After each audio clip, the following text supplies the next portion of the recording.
पांचवा प्रश्न बहुत ही खास प्रश्न है, पढ़ते हैं एक बार ध्यान से। एक आयत का क्षेत्रफल 9 वर्ग इकाई कम हो जाता है यदि उसकी लंबाई 5 इकाई कम कर दें और चौड़ाई 3 इकाई बढ़ा दी जाती है। दूसरी सिचुएशन क्या है, यदि हम लंबाई 3 इकाई और चौड़ाई 2 इकाई बढ़ा दें तो क्षेत्रफल 67 वर्ग इकाई बढ़ जाता है। उस आयत की विमाएं ज्ञात कीजिए। विमाएं का मतलब है लंबाई और चौड़ाई दोनों को मिलाकर के विमाएं बोलते हैं हम लोग। तो लंबाई और चौड़ाई पूछी है तो पहले लंबाई और चौड़ाई अज्यूम कर लो x और y, उसके बाद प्रश्न फिर से पढ़ेंगे और समीकरण बनाएंगे। तो आप लिखोगे सबसे पहले तो माना आयत की लंबाई बराबर x मीटर तथा चौड़ाई बराबर y मीटर। ये हमने मान लिया दोनों को, ठीक है। अब शुरू करते हैं। एक आयत का क्षेत्रफल 9 वर्ग इकाई कम हो जाता है यदि उसकी लंबाई 5 इकाई कम कर दें और चौड़ाई 3 इकाई बढ़ा दें। तो एक आयत मानना पड़ेगा पहले अपने को।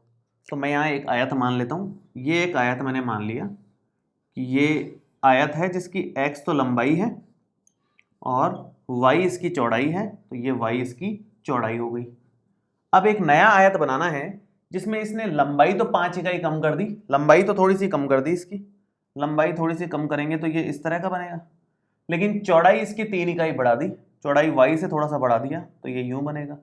तो ये हमारा नया आयत आया जिसमें ये तो x माइनस 5 हो जाएगा, 5 इकाई कम कर दी, इसमें लंबाई 5 इकाई कम हो गई, चौड़ाई 3 इकाई बढ़ा दी, तो ये y प्लस 3 हो जाएगा, चौड़ाई 3 इकाई बढ़ा दी, ठीक है।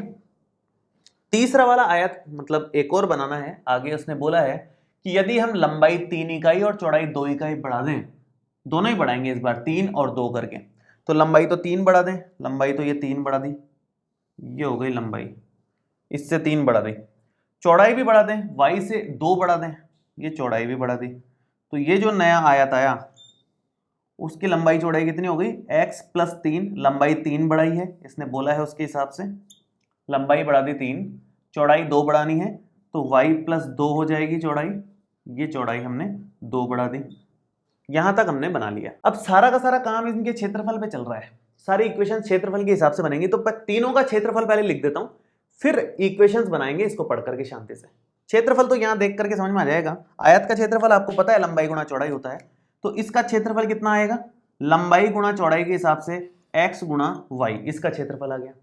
अगर इस आयत का क्षेत्रफल की बात करें तो लंबाई गुणा चौड़ाई मतलब y प्लस 3 आ जाएगा, ये इसका क्षेत्रफल आ गया। अगर इस आयत के क्षेत्रफल की बात करें तो लंबाई x प्लस 3 है गुणा चौड़ाई y प्लस 2 है। तीनों के अलग अलग क्षेत्रफल हमने उनके अंदर ही लिख लिए। यहां तक का काम हमने कर लिया। अब एक बार प्रश्न पढ़ते हैं।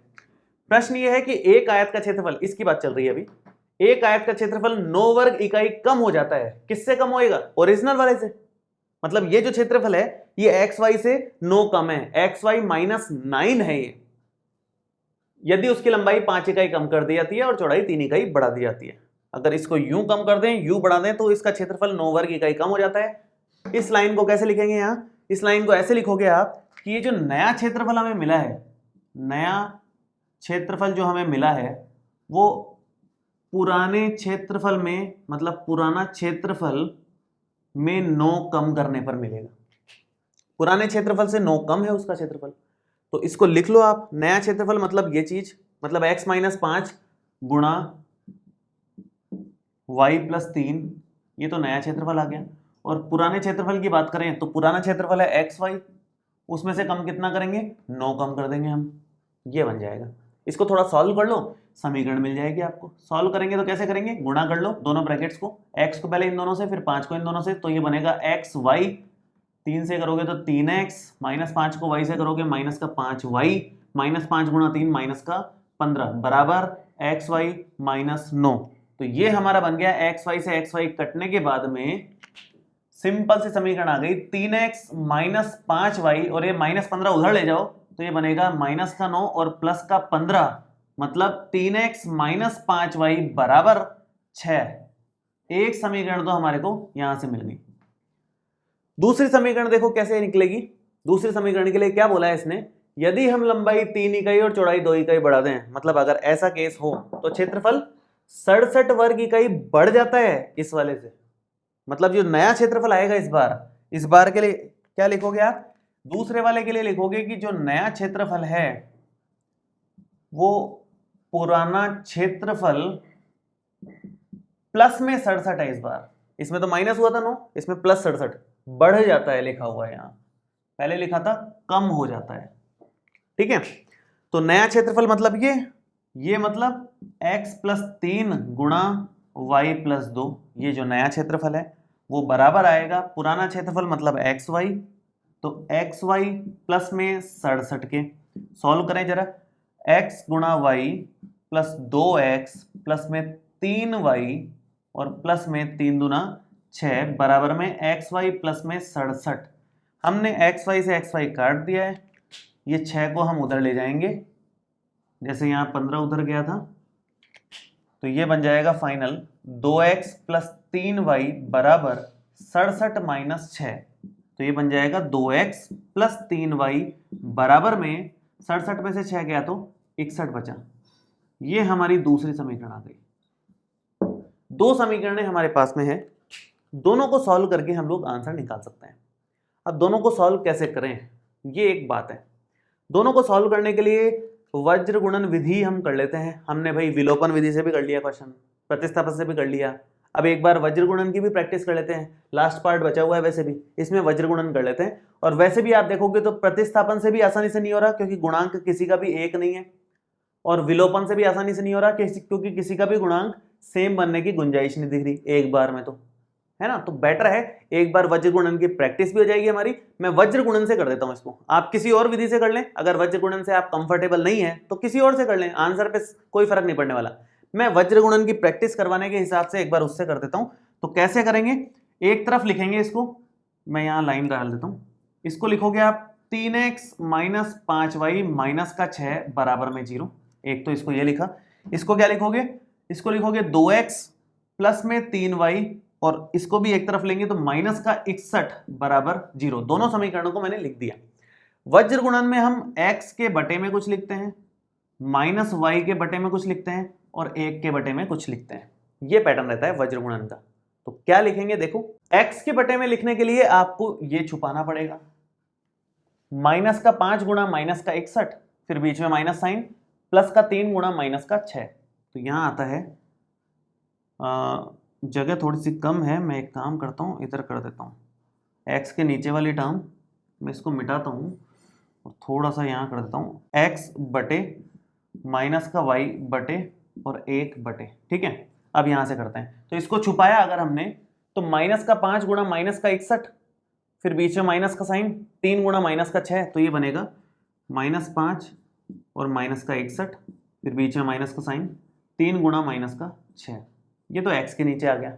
y के नीचे लेने के लिए इसको छुपाओ, तो 3 गुणा माइनस का 61, फिर 2 गुणा माइनस का 6, 3 गुणा माइनस का 61 और 2 गुणा माइनस का 6 हो गया। एक के नीचे लेना है, मतलब इसके नीचे लेना है, तो 3 गुणा 3 और 2 गुणा माइनस का 5, 3 गुणा 3 लिया और 2 गुणा माइनस का 5 लिया।